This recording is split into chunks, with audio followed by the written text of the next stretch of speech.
నా పేరు యెల్లా రెడ్డి అండి. ఇంతకుముందు చాలాసార్లు మనం మాట్లాడుకున్నట్టుగా నేను ఫైనాన్షియల్ అడ్వైజర్ని ఫర్ లాస్ట్ 13 years నుంచి ఈ పర్టికులర్ ఫీల్డ్లోనే ఉన్నాను.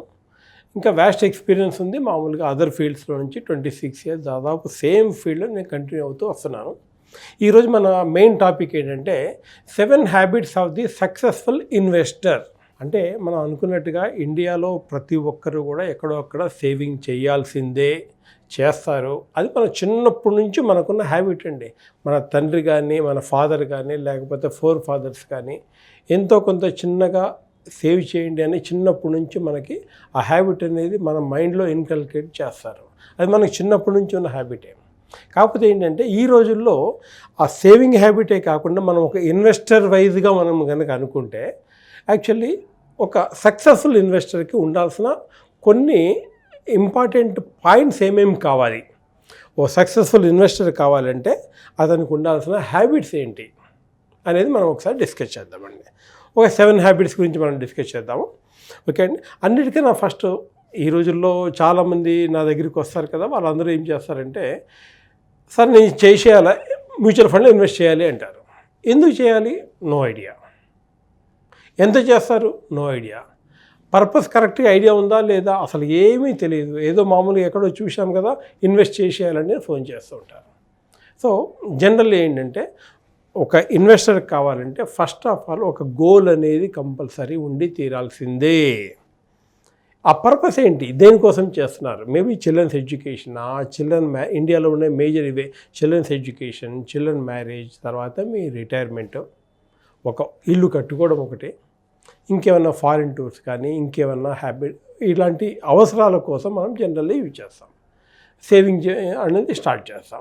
బట్ చాలామందికి ఈ రోజుల్లో అసలు సేవింగ్ చెయ్యాలి అన్న ఐడియా కూడా రావడం లేదండి. ఈ రోజున బతుకుతున్నామా లేదా, ఈ రోజున రోజులు గడిచిపోతున్నాయా లేదా అనే దానిలోనే ఉంటారు తప్ప లాంగ్ టర్మ్లోకి సేవింగ్ చేయాలి, మన ఫ్యూచర్ అవసరాలు ఏంటి. సపోజ్ ఒక పాప పుట్టింది, ఒక 17 సంవత్సరాలు అయిన తర్వాత she has to go for a professional education. ఈ 10 సంవత్సరాలు 12 సంవత్సరాలు ఖర్చులు ఉంటాయి. అన్నిటికన్నా ముఖ్యంగా ఆ తర్వాత ప్రొఫెషనల్ ఎడ్యుకేషన్ కోసం హ్యూజ్ అమౌంట్ కావాలి. దానికోసం ఏమైనా ప్లానింగ్ చేశామా? చాలామంది చేయరు. 5, 6, 7, 10, 12 అసలు ఆ ఐడియా కూడా రాదండి. సో నేను మెయిన్లీ చెప్పేది ఏంటంటే ఫస్ట్ ఆఫ్ ఆల్ ఒక గోల్ అనేది కంపల్సరీ ఉండాలి. అది పాప ఎడ్యుకేషన్ గురించి అనుకుంటే, ప్లస్ అన్నిటికన్నా ముఖ్యంగా రిటైర్మెంట్ గురించి దాదాపు ఈరోజు ఎవ్వరు కూడా ఆలోచించడం లేదండి. మధ్యలో వచ్చిన ఫ్యామిలీ అవసరాలు ఇవన్నీ వెళ్ళిపోతూ ఉన్నాయి. రిటైర్మెంట్ అనే కాన్సెప్ట్ ఇండియాలో దాదాపు 95%కి సఫిషియెంట్ ఇన్సూరెన్స్ లేదు. ఆల్మోస్ట్ 70-80% అసలు దాని గురించి ఆలోచన లేదు, అది వేరే సంగతి అండి. బట్ 95%కి సఫిషియెంట్ రిటైర్మెంట్ ప్లాన్ అనేది ఏమీ లేదు.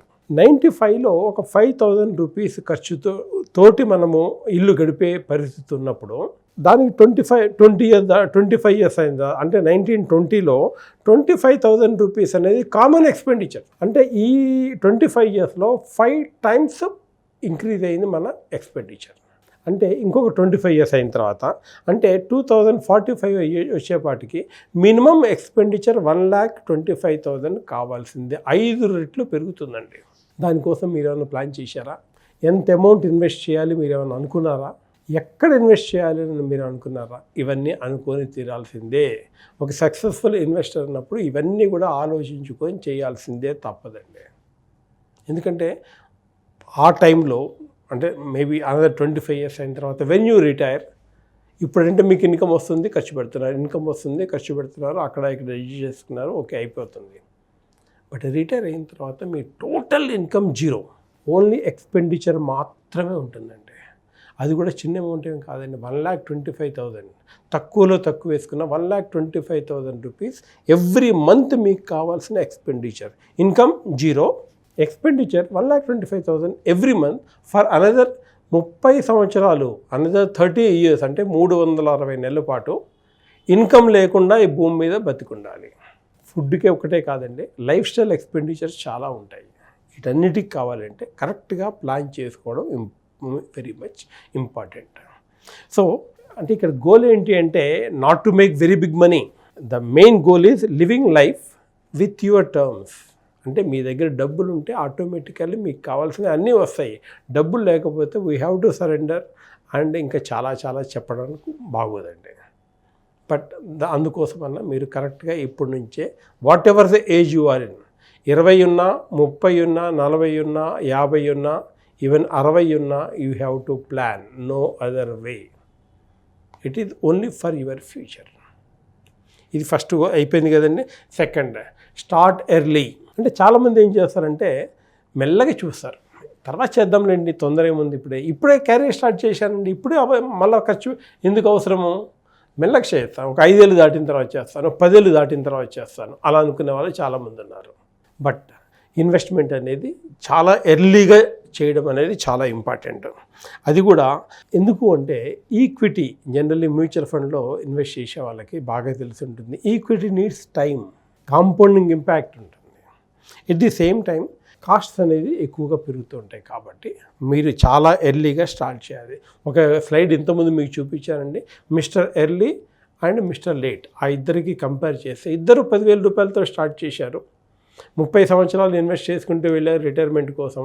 30 years గ్యాప్ ఉన్న వాళ్ళకి దాదాపు 5 కోట్ల రూపాయలు వస్తే, అదే ఇంకొక 5 సంవత్సరాలు డిలే చేసిన వాళ్ళకి 2.5 crores వస్తుందండి. అంటే ఒక 5 సంవత్సరాల గ్యాప్లో దాదాపు 2.5 crores యు ఆర్ మిస్సింగ్.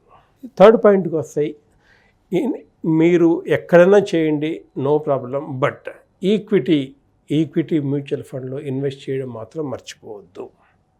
మిగతాది ఎక్కడైనా చేయండి, పీపీఎఫ్ కానీ, బ్యాంక్ ఎఫ్డి, పోస్ట్ ఆఫీస్, ఇలాంటివి చాలా ఉన్నాయి. వాటితో పాటుగా ఈవెన్ రియల్ ఎస్టేట్ ఉన్నాయి, గోల్డ్ ఉన్నవి. రియల్ ఎస్టేట్ అండ్ గోల్డ్ రెండు వాలటిలిటీ ఉంటాయి, కాకపోతే ఆ రెండు మాత్రమే ఇన్ఫ్లేషన్ బీటబుల్ ప్రొడక్ట్. సో ఆ రెండిట్లో కూడా చేయాల్సిందే. At the same time equity సంగతి మాత్రం డోంట్ మిస్ ఎట్ ఆల్. అది చాలా కంపల్సరీగా మీరు ఇన్వెస్ట్ చేయాల్సిందే ఈక్విటీలో ఆర్ ఈక్విటీ మ్యూచువల్ ఫండ్లో. 4వ పాయింట్ ఇక్కడికి వచ్చేపాటికి, ఇన్వెస్ట్ రెగ్యులర్లీ. అంటే చాలామంది నేను ఎవ్రీ మంత్ ఎస్ఐపి లాగా ఎవ్రీ మంత్ ఇన్వెస్ట్ చేయమని చూద్దాం. చాలామంది కాదండి, ఇయర్లీ ఒకసారి పెట్టేస్తాను అంటారు. కానీ ఎవరి వల్ల కాదు. నేను చాలామంది కస్టమర్స్ చూశాను, ఇయర్లీ ఒకసారి పెట్టేద్దామండి, లేకపోతే ఎవ్రీ మంత్ నేనే పెడతానండి. No way. చాలామంది 5-6 నెలలు అయిన తర్వాత, 1 year అయిన తర్వాత, బాబో నా వల్ల కావడం లేదు, నేను ఎస్ఐపిగానే పెట్టేస్తాను అని మామూలుగా మళ్ళీ ఎస్ఐపి మోడ్లోకి వచ్చేవారు చాలామంది ఉన్నారు. అంతే తప్ప మనీ ఉన్నప్పుడల్లా ఇన్వెస్ట్ చేద్దామనే దాదాపుగా ఆల్మోస్ట్ ఇంపాసిబుల్ అండి. ఎందుకంటే ఆ టైం కరెక్ట్గా ఇన్వెస్ట్ చేయాలి అనే టైంకి మనకి ఏదో ఒక థాట్ వచ్చేస్తుంది. కాబట్టి మళ్ళీ డిలే చేస్తూ ఉంటాం, డిలే, ఈ లోపల ఏదో ఖర్చు వస్తుంది, అయిపోయింది. సో ఇక్కడ ఇంపార్టెంట్ ఏంటంటే ఇన్వెస్ట్మెంట్ రెగ్యులర్లీ చాలా ఇంపార్టెంట్. ఎందుకంటే రూపీ కాస్ట్ యావరేజ్ అనేది కూడా ఇక్కడ మనకి ఉంటుంది. అంటే మీ ఇన్కంలో నుంచి ఫస్ట్ సేవింగ్ చేసేయండి, ఆ తర్వాత మిగిలింది ఎక్స్పెండిచర్గా ఉపయోగించండి. ఇది చాలా మంచి డెసిషన్ అండి. ఇంకోటి అన్నిటికన్నా ముఖ్యంగా ఏంటంటే ఈ ఇన్వెస్టర్స్కి ఎమోషన్స్ చాలా ఎక్కువ ఉంటాయి. ఆ ఎమోషన్స్ అన్ని కంట్రోల్ చేయడం చాలా ఇంపార్టెంట్. మార్కెట్ పెరిగిపోయింది, తీసేద్దాము. మార్కెట్ బాగా తగ్గిపోయింది, తీసేద్దాము.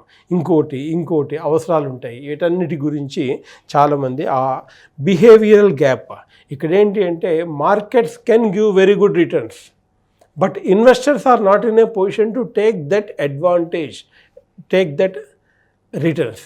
ఎందుకు అంటే అక్కడ బిహేవియరల్ గ్యాప్ అనేది చాలా ఎక్కువ ఉంటుంది. ఎందుకంటే హ్యూమన్ బీయింగ్ ఇది నథింగ్ బట్ ఎమోషనల్ ఎక్కువ ఉంటుంది. కాబట్టి చేయట్లేదు, చాలా పొరపాట్లు ఎక్కువ చేస్తున్నారు. ఒక సక్సెస్ఫుల్ ఇన్వెస్టర్కి ఫస్ట్ ఆఫ్ ఆల్ కావాల్సింది ఏంటంటే ఎమోషన్స్ని కంట్రోల్ చేసుకోవాల్సిందే. మీకు రిస్క్ అనేది కరెక్ట్గా ఉందా లేదా, అంటే జీవితంలో ఎన్నో ఒడిదుడుకులు సామాన్యంగా వస్తూ ఉంటాయి. డెత్ కానీ, డిజబుల్ కానీ, లేకపోతే హెల్త్ ఇష్యూస్ కానీ వస్తాయి. అలాంటి టైంలో దానికి ఎగ్జాక్ట్లీ ఆ రిస్క్ అనేది you have to transfer to the other companies. ఇన్సూరెన్స్కి రిస్క్ అనేది ట్రాన్స్ఫర్ చేయండి. హెల్త్ ఏమైనా వచ్చింది, 10 లక్షల రూపాయలు మీకు ఖర్చు అయింది అనుకోండి, ఎక్కడి నుంచి తీసుకోవాలి? ఆల్రెడీ సేవింగ్ నుంచే తీసుకోవాలి కదండి, ఇన్వెస్ట్మెంట్స్ నుంచే తీసుకోవాలి కదా. బట్ ఆ 10 లక్షల కోసం ఒక 10,000, 12,000 రూపాయలు కనుక పక్కన పెట్టేస్తే ఆటోమేటికల్లీ ఆ రిస్క్ అనేది మీరు వేరే వాళ్ళకి ట్రాన్స్ఫర్ చేస్తున్నట్లు లెక్క. So personal accident, life insurance and health insurance are most important to any human being. And అన్నిటికన్నా ముఖ్యంగా you have to hire an expert. ఎందుకంటే ఇక్కడ మ్యూచువల్ ఫండ్స్ అంటేనే ప్రొఫెషనల్లీ మేనేజ్డ్ ఫండ్స్. అంటే already you are taking a professional person. Okay అండి. But అక్కడ ఏంటి అంటే ఒక కంపెనీ లెవెల్లో ప్రొఫెషనల్ తీసుకుంటున్నాడు. ఒక ఫండ్ మేనేజర్ అంటే he taking very good amount. ఎక్కడి నుంచి? ఎక్స్పెండిచర్ నుంచే తీసుకుంటాడు.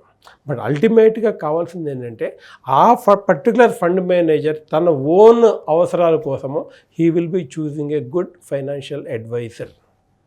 నేను ఫండ్ మేనేజర్ కదా నాకు మొత్తం తెలుసు అనుకోనండి. Is a professional, no doubt about it.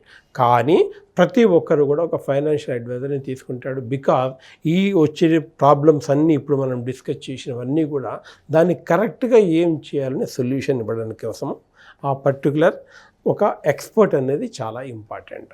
So better to meet a financial advisor. మీ దగ్గరలో ఉన్న పర్సన్ కానీ ఎవరినైనా ఒక ప్రొఫెషనల్లీ ఇదే పర్టికులర్ ఫీల్డ్లో ఉన్న ప్రొఫెషనల్లీ తీసుకోవడం అనేది చాలా ఇంపార్టెంట్. సో ఇవి కొన్ని సక్సెస్ఫుల్ ఇన్వెస్టర్ కోసం ఉండాల్సిన క్వాలిటీస్. నాకు తెలిసినంతలో చాలా వరకు మీకు ఉంటాయి. Otherwise you have to change your concepts immediately. ఎందుకంటే ఫ్యూచర్లో మనం చాలా బాగుండాలంటే మనకు కూడా కొన్ని హ్యాబిట్స్ అనేవి చాలా ఇంపార్టెంట్. ఓకే అండి, నమస్కారం.